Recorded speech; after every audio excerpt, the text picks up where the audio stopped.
The Jets' ugly loss to the Miami Dolphins is a reminder that it's better for this team to win games than to tank for draft position. Locked On Jets starts now.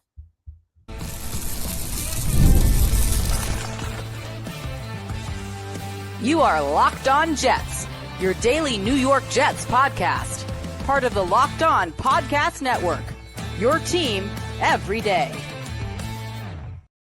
Welcome. This is the Locked On Jets podcast, part of the Locked On Podcast Network, your team every day. It is Monday, December 8th, 2025, and I'm your host, John B. from GangGreenNation.com. Thanking you so much for making the show your first listen or first watch every day, and thanking you for making Locked On the #1 sports podcast network. I'd like to give a big shout out to you everydayers. If you're new to the show, this is a daily podcast covering the New York Jets with new episodes each day through the week, Monday through Friday. And today's episode is brought to you by FanDuel. If you want to be right in the middle of the action this season, visit FanDuel.com and place your NFL live bets all season long. On today's show, we're breaking down a blowout loss for the New York Jets. The Miami Dolphins beat the Jets 34-10 yesterday at MetLife Stadium. And for me, this game was a big reminder that it's still important for the Jets to try and go out there and play well. And we're going to discuss that in detail on this show. We'll talk about the quarterback conundrum this team now faces. We'll talk about how there were no breakout performances for young players, which is one of the most important parts of this season. But let's start by talking about just how ugly this performance was by the New York Jets. This game was really over in the first quarter. It was a total no-show by this football team. The Dolphins came out and scored 3 touchdowns on their first 3 series. And for much of this game, it kind of felt like they were toying with the Jets. They kind of like stalled on offense in the second and third quarters, but I'm not even sure the Jets defense was playing all that well. I think that the Dolphins realized they had a big lead and the Jets really couldn't do much offensively. So they just stopped taking chances because I think they realized that the only way the Jets could get back into the game was if they made mistakes. And I think they especially got conservative after that sequence right before halftime where Tua Tagovailoa threw the ball that was almost a lateral, maybe a lateral, but was called an incomplete pass. So I can't even give the Jets defense much credit. And the big reason I say that is the Jets actually did get the game to 2 scores in the fourth quarter. They did eventually cut the lead to 24-10. And the Dolphins just went right down the field. A stop there would have made the game semi-interesting, but the defense couldn't get a stop. So, the key points of the game where the Jets needed the defense to deliver, they failed. They got absolutely gashed in the first quarter. And I don't know if it was good offense as much as it was just terrible defense where the Jets were just getting annihilated at the line of scrimmage. Guys are getting pushed away. Linebackers are filling the wrong gaps. Guys are missing tackles. And then on the back end of the defense, the Jets were busting coverages left and right. I was saying, watching the game, that I felt like I was closer to some of the Miami receivers from my couch than Jets defenders were. It was an unbelievably bad performance. It took me back to September. It was like the Jets regressed to the team that we saw start 0-7 and look completely inept. We thought that the Jets had maybe moved past that. I'm not saying the Jets were a great team, but you wanted to see this team play and continue to improve through the course of the season. And we were on that path. And that game was just a complete reversion to the absolute mess we saw in September and October. And, on some level, and I can't excuse all of it, but I think on some level, with the Jets playing so many young guys, with them rotating guys in and out of the lineup, changing the lineup every week, early in the season, I could understand it a little bit more than I can right now. This was a team that almost felt too confident about itself after a win over Atlanta and after 3 wins in their last 5 games. Maybe they were getting a little full of themselves. Maybe the headlines were a little bit too good for this football team. And maybe this was a reality check. I think that's what you have to hope, because a performance like this is the sort of thing that can set a football team back. And this time of year, we talk about it a lot on this podcast. There's a group of fans that want to lose for draft position. There's a group of fans that want to win games. And I always kind of come down in the middle. I don't think I'm a big fence sitter, but I think this is one where I kind of sit on the fence. And a lot of it comes down to the individual team and what you're trying to accomplish. A year ago, I'm not saying I was necessarily rooting against the Jets, but I don't think the win over Jacksonville in December really made that big of a difference for the team. A narrow win over a terrible team. And I don't think the last game of the season against the Miami Dolphins really accomplished much, but that was because, look at the key players on that team. Aaron Rodgers wasn't coming back. Devontae Adams wasn't coming back. Hassan Reddick obviously was arguably was never even here to begin with, but you knew he wasn't coming back. There were veterans all over the roster who you knew were probably not coming back. Morgan Moses, Tyron Smith was injured by the end of the year, but you knew that the team was going to change. And I think wins at the end of a season like this only matter if you're building for something in the future. I think this Jets team is building for something in the future. And I understand that sometimes you miss out on a great prospect by one pick, but that happens far less than people realize. And more often, you end up with you have an opportunity to get a great player no matter where you draft. So I don't think that like draft positioning matters nearly as much as people think. I mean, there's the occasional case where if you just lost that game, you would have gotten a better player. But in reality, no matter where you pick, you're going to be in the top 10. You're going to have a great pick. You're going to have a chance to draft a great player. What the Jets are trying to do is build something for the future. This is a team that clearly can accomplish something by winning games. And I know that, it's very vague to say, we're trying to build a culture. Well, you're also trying to develop players. And a year ago, the Jets won that game over Jacksonville because Devontae Adams had a monster game, a guy who wasn't coming back. They beat Miami because Aaron Rodgers torched a terrible Dolphins defense that was kind of checked out.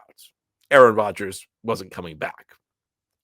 Most of the guys who are on the field for the Jets have an opportunity to earn a spot going forward. Now, I'm not saying all of them are going to be back next year because the Jets need some revisions on both sides of the ball. The Jets need to improve their roster on offense and on defense. So a lot of the guys who are starting are going to be replaced. But there's an opportunity for certain unheralded players to step up. And the Jets winning means that a young guy is stepping up and playing well. The Jets winning last week was a direct result of Adonai Mitchell stepping up and playing well. There's an opportunity for the Jets to build something that's a little bit more sustainable if they win. And I don't want to overstate the meaning of late season wins. I think we can get a little carried away. We've seen it often in this league that a team has a hot finish to a season and that does not carry over to the next year. And it makes sense because, you end your season in January, you begin the next season in September.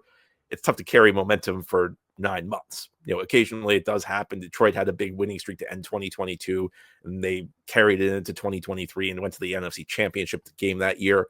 It doesn't always happen. It's not so much about momentum as it is about building. It's also about showing competence. It's about showing that, you know what's going on. This was a very poorly coached game. And I think when the issues are this system wide, we talked a lot about the offense, the defense, and the offense was just as bad. The offense was terrible in this game. And look, part of it was the Jets were playing an undrafted rookie in Brady Cook after Tyrod Taylor got injured, but they were down 21-0 before Cook set foot on the field. The offense was struggling and the offense was looking sloppy. There was that interception that hit Mason Taylor's hands. It's not like the offense was playing all that well in the first quarter before Cook came into the game. And when the issues are team-wide like this, the coaching staff has to get a lot of grief. There's no way the coaching staff can escape blame for this because this team did not look prepared. This team did not look ready to play the game. This team looked like it was playing at half speed at points.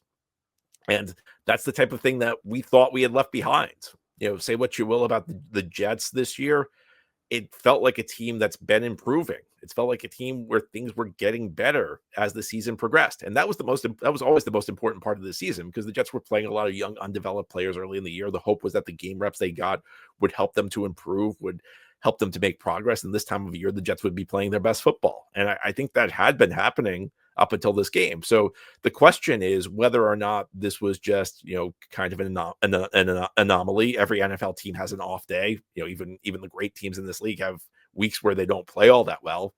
Or was this kind of a backslide? Are the Jets going to finish the season really weak? And for me, I think that draft positioning becomes secondary when that's the question, because we have a new coaching staff in here. We have a lot of young players, and it's better for the Jets to show that they belong. It's better for the Jets to show everybody that there's competence here. And if there's not, picking a slot or two higher in the NFL draft is not going to really fix anything. So you got to hope that this was just a one-off for the Jets, because this was a really troubling performance.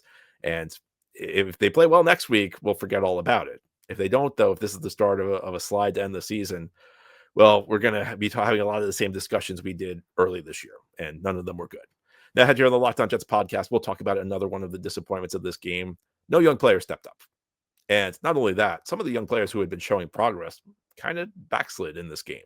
There's nothing good to talk about, but we'll talk about it as we continue here on this Monday edition of Locked On Jets. Today's episode of Locked On Jets is brought to you by Aura Frames. The holidays are officially here, which means gift hunting season is on. If you want something meaningful, personal, and guaranteed to get a reaction, Aura Frames is the gift that delivers every time. It's not just something for you to wrap, it's a way to share memories, because Aura is not just your average picture frame. You can preload the frame with photos before gifting it, so when they plug it in, the memories are already there. No apps to figure out, no setup headaches, just instant smiles. You can give it to grandparents, parents, newlyweds, anyone who loves photos. It has endless uploads of pictures and 30-second videos through the Aura app. You can add a personalized message right inside the frame, so the gift feels thoughtful the moment it's opened. The packaging comes gift ready. No price tag, no wrapping needed. It's a huge win. For a limited time, save on the perfect gift by visiting auraframes.com to get $35 off Aura's best-selling Carver Matte frames, named #1 by Wirecutter, by using promo code LOCKEDON at checkout. That's auraframes.com, promo code LOCKEDON. This deal is exclusive to listeners, and frames sell out fast, so order yours now to get it in time for the holidays. And support the show by mentioning us at checkout. Terms and conditions apply. Thank you so much for making Locked On Jets your first listen or first watch every day. And thank you for making Locked On the #1 sports podcast network. You already live your team every day. Now take it up a level and go ad-free. Join the Everydayer Club and get Locked On Jets with no interruptions, members-only Discord access, and more, all for just $5 a month or $50 a year. Go to lockedonnyjets.supercast.com or check the link in the show notes to learn more. And on today's episode of Locked On Jets, we're breaking down what was a very ugly loss for the New York Jets as they fell to the Miami Dolphins 34-10 in Week 10 action at MetLife Stadium. There's really not a lot good you can say about this game for the Jets. The only real positive was the punt return by Isaiah Williams for a touchdown. Isaiah Williams, who's having a huge season with the Jets, got some measure of redemption. And the reason I say that is the first time these teams met back in South Florida in the early part of the season, Williams had a nightmare game. He fumbled the opening kickoff of the second half, which the Dolphins recovered, and then he inexplicably caught a fair catch at the 3-yard line, which pinned the Jets back in a situation where if he doesn't catch the ball, it's a touchback. Williams ended up getting cut after that game. He went to the Jets practice squad, worked his way back up, and now is a reliable return man. A guy who's having an excellent season, a guy who's probably going to merit all-pro consideration and Pro Bowl consideration as a returner. His punt return cut the score to 21-7, but it never really felt to me like the Jets were in this game. And the reason for that is nobody was playing well. I mean, you go up and down the roster, you'll find somebody who was playing poorly in this game for the New York Jets. And I think the most disappointing part of that is we did not see any breakout performances. Going back to what I said in the first segment, wins matter for this team, but getting young players to step up matters more, because you're trying to develop a young roster right now. And beating the Atlanta Falcons a week ago was good, but the most important part was Adonai Mitchell stepping up and delivering 8 catches for 102 yards and a touchdown in that game. That was the type of performance that showed you that Mitchell, who has an early round draft pedigree, has the physical tools to be a starting receiver in this league. The question, though, is whether you can stack good games, because everybody in the NFL's got talent. I really believe this, that you go from the top of the roster to the bottom of the roster. Anybody who's made the league probably has a good game in them. You have to remember that even the practice squatters in this league are guys who were standouts in college. You have all conference players who are practice squatters in this league. This is not like you go to college. You watch some of these college games. You watch an SEC school play against an FCS school, and the SEC team is so much better that the fourth stringers at the SEC school would probably be starters at the FCS school. It's not like that in the NFL. The difference between a good player and a bad player in the NFL is very small. In fact, I would even say there are no bad players in the NFL. It's one of the things I always have to check myself on is, I say a guy's not a good player, and it's not really true. there's a difference between a guy who's a good player and a guy who's a superstar player. Everybody in the NFL has the ability to look good occasionally. The question is whether you can stack good games. And I think it's fair to say the Jets have had a few players flash over the last couple of weeks who have not stacked good games. And I think we could start by talking about the most obvious glaring guys who struggled in that game, and those were the pass catchers. And there really are three young guys who the Jets are looking for big things from who played poorly. Mitchell was one of them. Mitchell had probably 3 balls he should have caught that hit the ground. And there was an ugly pass by Brady Cook in the fourth quarter. It was an interception. And look, I'm not saying it was Mitchell's fault. It wasn't. It was a terrible throw by Cook. Cook did not look good in this game. We'll talk about him in a little bit. But Mitchell definitely could have done a better job fighting back to the football and potentially broken up the pass. Mitchell's not looking great tracking the ball in the air. And that's disappointing because in his touchdown last week against the Falcons, that 52-yarder, which kind of got the Jets going on offense and, showed Mitchell's physical tools because he ran past the Atlanta defender with ease. The ball was poorly thrown and he did a good job adjusting to it. But Mitchell kind of reverted to what we saw against the New England Patriots, where he had 2 big drops on Thursday Night Football a few weeks back. It was a disappointing performance, especially coming off the heels of that Atlanta game, because I really felt like this game mattered a lot to Mitchell. The question is whether you can stabilize, whether you can solidify your position going forward. And we leave this game, I think, with more questions about Mitchell. John Metchie, who started his Jets career with 2 really solid games. He played well in that Thursday night game against the Patriots. He had a touchdown. He led the Jets with 6 catches against the Baltimore Ravens a week later. Last week against the Falcons, it was ugly. There were multiple drops. He had another drop in this game. It was what would have been a walk-in touchdown. It was a very well-designed play by Tanner Engstrand, and he just did not hold on to the football.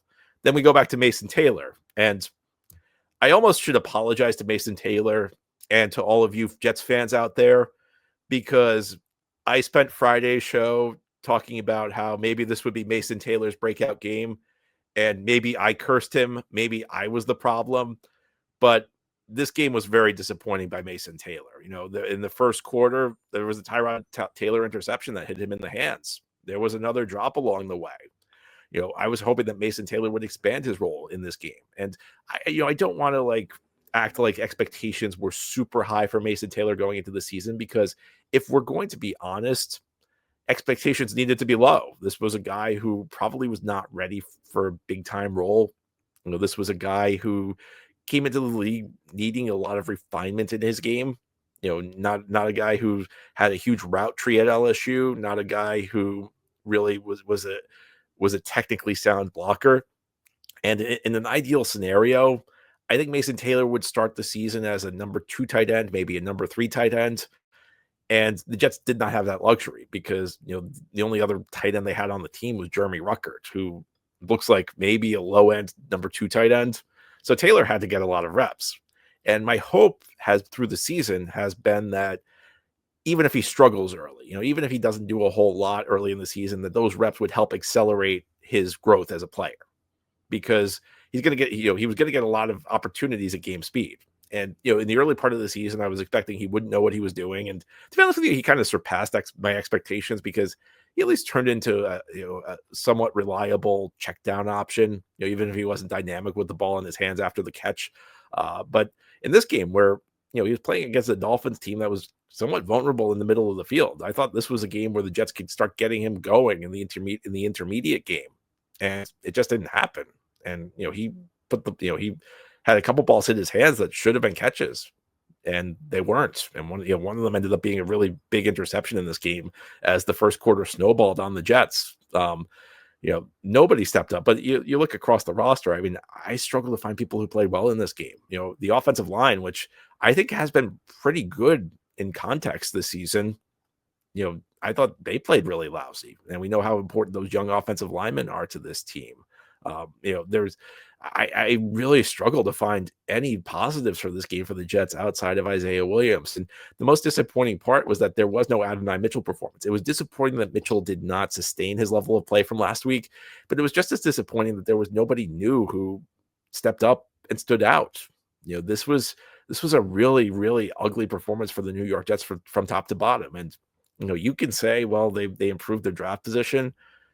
I don't think that like moving up a pick or two is really worth a performance like this, because a performance like this makes it more difficult going forward. What you need right now is you need guys to step up. You need your Metchies, your Mitchells, your Taylors, your Jawan Briggses. You need some of these young guys. Francisco Mauignoa. It was a really rough game for Kiko Mauignoa. If these guys step up, it's potentially one less hole you have to fill. And this is a Jets roster that really just doesn't have a whole lot right now. So you need some of these unheralded young guys to show signs that maybe they can be part of the solution going forward. And it's just something you simply did not get in this game for the New York Jets. If you want draft picks, you want higher draft picks, that's great. But there's not a lot of I don't see anything that was accomplished in this game. And ahead here on the Locked On Jets podcast, we'll talk about how ugly things are at quarterback. Tyrod Taylor left this game with an injury. Brady Cook came in and did not do the job. I think it's clear to see right now the Jets do not have an answer at quarterback. And I'm going to go back to something I've been talking about the last couple of days on this show. This team essentially needs to clean house at quarterback because there's not talent and there's not upside. This game proved it. We'll dive into it more as we continue here on this Monday edition of Locked On Jets. Today's episode of Locked On Jets is brought to you by Game Time. The World Cup is coming back to North America for the first time since 1994. And with 48 teams for the first time ever, it's going to be massive. But let's be honest, getting tickets is usually the hardest part. And that's why the Game Time app is clutch, finally giving fans the real advantage when it comes to snagging seats. With Game Time, you can track price drops in real time, get alerts when great seats open, and buy tickets the moment they hit the app. It puts power back in your hands and makes going to the World Cup realistic instead of impossible. I don't just talk about Game Time. I used it. I actually used it this weekend. I went in to see Oh Mary on Broadway, a really, really funny play. And I've used Game Time in the past. I went to see the Jets in London or a little bit earlier this year. I've used it to go see college football, go see tennis. What I like about it is they give you the view from your seat. There's no surprises. They give you a picture of what it's going to look like from your seat. They also give you all-in pricing. There's no hidden fees. You know exactly what you're going to pay before you check out. No surprises there either. Take the guesswork out of buying World Cup tickets in every match, concert, or event with Game Time. Download the Game Time app, create an account, and use code LOCKEDONNFL for $20 off your first purchase. Terms apply. Again, download the app, make an account, and use code LOCKEDONNFL for $20 off. Swipe, tap, ticket, go. Game Time. Today's episode of Locked On Jets is brought to you by FanDuel. NFL Sundays move fast. One big play and suddenly everything feels different. That's what makes live betting with FanDuel so exciting. You're not watching the game, you're reacting to it in real time. With FanDuel, you can place bets as the action unfolds. Every drive, every momentum swing, every highlight moment. Live betting is the best when the game starts to shift. A receiver gets hot, a defense tightens up, or momentum flips after a turnover. And FanDuel lets you jump into the moment with live spreads and money lines that adjust instantly, player props that update as guys heat up, and you can bet on the next touchdown scorers, drive results, totals, and more. It keeps you locked into every snap, every drive, every possibility. Jets heading to Jacksonville for Week 15 action. Jaguars playing well. Jets coming off a really ugly loss. No surprise here. The Jaguars are big favorites. Jacksonville currently 11.5-point favorites on FanDuel. We'll watch that line during the week. I would not be surprised to see that go up. But again, FanDuel is the place to get in the action. So if you want to be right in the middle of that action this season, visit FanDuel.com and place your live bets all season long. FanDuel, the game moves fast, and so can you. This is the Locked On Jets podcast here on this Monday. The New York Jets were blown out yesterday by the Miami Dolphins in Week 14 action. Miami won the game by a final score of 34-10. The score was very indicative of how much the Dolphins dominated this game. And during the game, the Jets had to make a quarterback change because Tyrod Taylor left with a groin injury. In came undrafted rookie Brady Cook, who was called up to the active roster because of an injury to Justin Fields. So Cook, who began the season as the third string practice squatter, had to step into the lineup. And you would not expect much from an undrafted rookie who, making his first NFL action, got no practice reps during that week, and you got very little from Brady Cook. I mean, the stat line speaks volumes. He was 14 of 30, only 163 yards through two very ugly interceptions. And even that probably underscores the extent to which he struggled, because late in the third quarter, the Dolphins kind of like shifted into a prevent style defense. They stopped covering the flat. So the Dolphins started giving Cook some really easy completions underneath. The Jets had some drops. Adonai Mitchell dropped a couple balls he should have caught. Metchie dropped that play that should have been a touchdown. Mason Taylor had a drop of a pass from Cook, and that came after a pass hit Taylor in the hands that turned into an interception with Tyrod Taylor in at quarterback. But I don't think you could look at this game and come away very impressed by what Brady Cook did. There were two very ugly interceptions. Now, the second one, again, Adonai Mitchell could have fought back to the ball and done a little bit better job trying to break it up, but it was still a really bad throw by Cook. And I think, if anything, this game kind of reaffirmed my view that the Jets should look to bring in 3 new quarterbacks next season. Now, I don't think there's going to be a lot of debate that the Jets should get rid of Justin Fields. That signing has been nothing short of a disaster for this team. It was a really, it just hasn't worked out. I get, going back to the spring, I understand why the Jets did it. They had to get somebody to play quarterback, and they were looking for somebody with conceivable upside, but it's been a failure.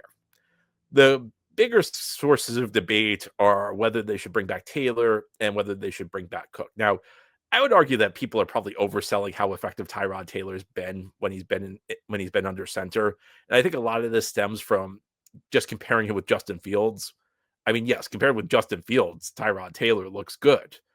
Compared with a regular NFL quarterback, I'm not sure Tyrod Taylor looks that good.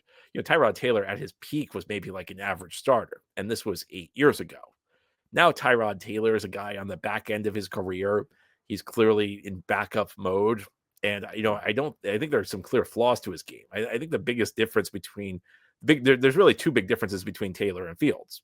One of them is that Taylor throws the ball down the field in a way Fields does not anymore, which was always weird to me because Fields was a very aggressive deep thrower during his Chicago days, and he's just stopped throwing the ball down the field.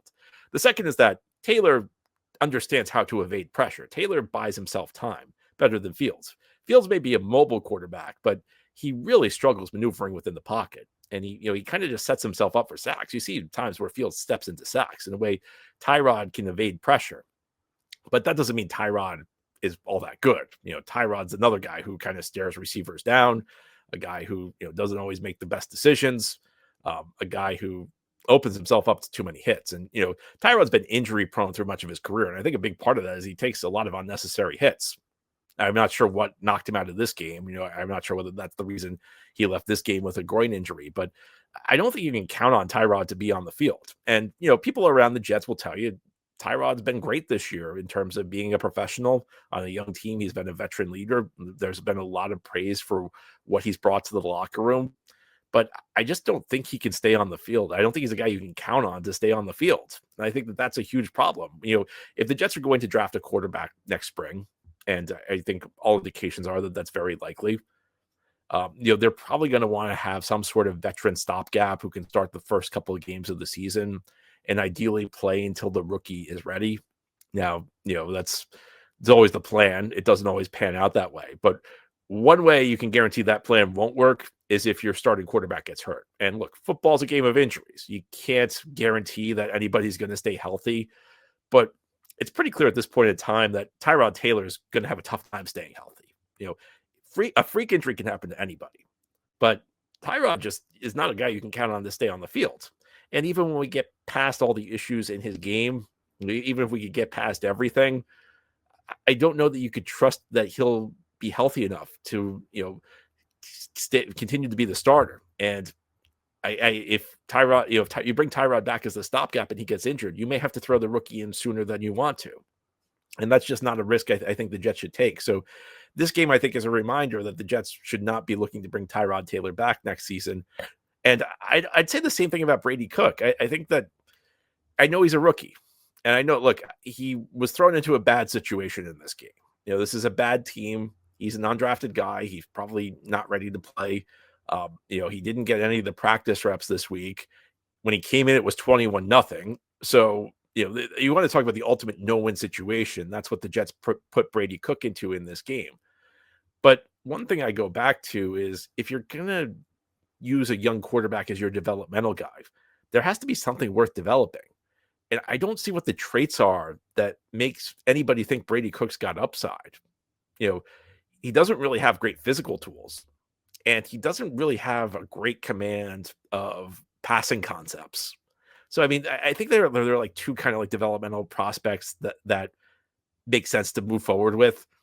One is like the guy who's like the incredible physical talent, the guy that has the big arm, the guy that has great mobility. And if we're being honest, teams kind of fool themselves with these guys frequently. Most of these guys don't come close to panning out. Most of these guys never even become remotely credible quarterbacks. It's not really a great direction to go in, I think, as a team when you're talking about a developmental passer.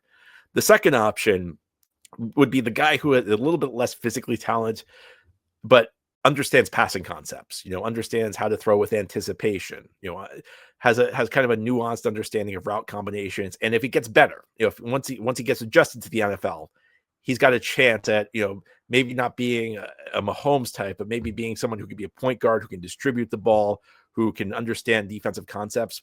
It doesn't seem like Brady Cook really understands that. I don't think he's a guy with much physical ability, and I don't think he's a guy who really is at an advanced stage reading defenses. So, what's the case to continue developing Brady Cook? Maybe he'll get more starts along the way. If Tyrod's injured and Fields can't come back, I don't know that they're going to have another option but to put Brady Cook on the field. I mean, I'm sure if Fields and Tyrod are both out next week, they'll have to sign a veteran. And I do think there's a possibility that a veteran they sign off the street might be able to play at a bit higher level than Cook, just because of that's the level. Cook really showed nothing in this game. And, I think that there's this like perception in the fan base that because a few passes were dropped, that absolves Cook from all the bad throws that he made.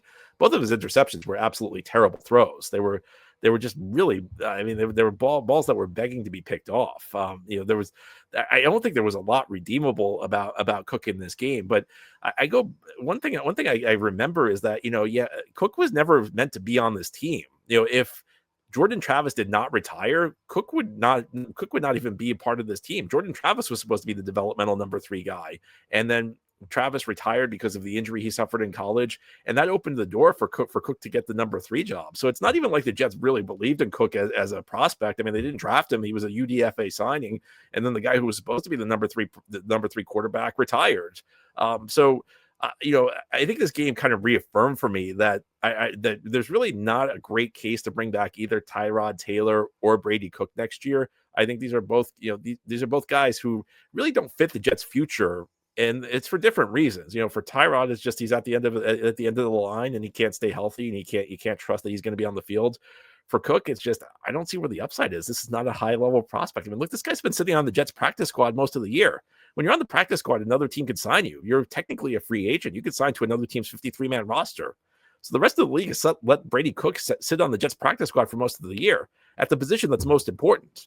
It's not just me saying this. It's the other 31 teams saying that Brady Cook's not really much of a prospect. And I don't know how you could come away from this game feeling very good about Brady Cook's potential in this league. And I'm not sure that's going to change going forward. We may see him start more games. And if you're rooting for the tank and you don't like what I've had to say today, you're probably thrilled to hear Brady Cook's going to start more games, because those games are very likely to be Jets losses, because I just don't think there's much upside with Cook. Thanks for tuning in today to Locked On Jets. Tomorrow we'll talk about what the Jets need to do to end this long playoff drought. Make sure you subscribe and follow Locked On Jets so you get all the latest episodes. Did Locked On Jets make your Spotify Wrapped? Prove it on social media to secure a free month of our brand new Everydayer Club. Just tag our national Locked On Podcast Network account on any social platform and we'll drop you a code. Be one of the first to join the Everydayer Club to get your favorite show ad-free and exclusive access to the members-only Discord channel. For those of you on video, we'll send you the first ever 24/7 national NBA YouTube channel. On audio, make sure your second listen is Locked On NFL. Hope you have a great Monday, everybody. We'll be back tomorrow to talk more Jets.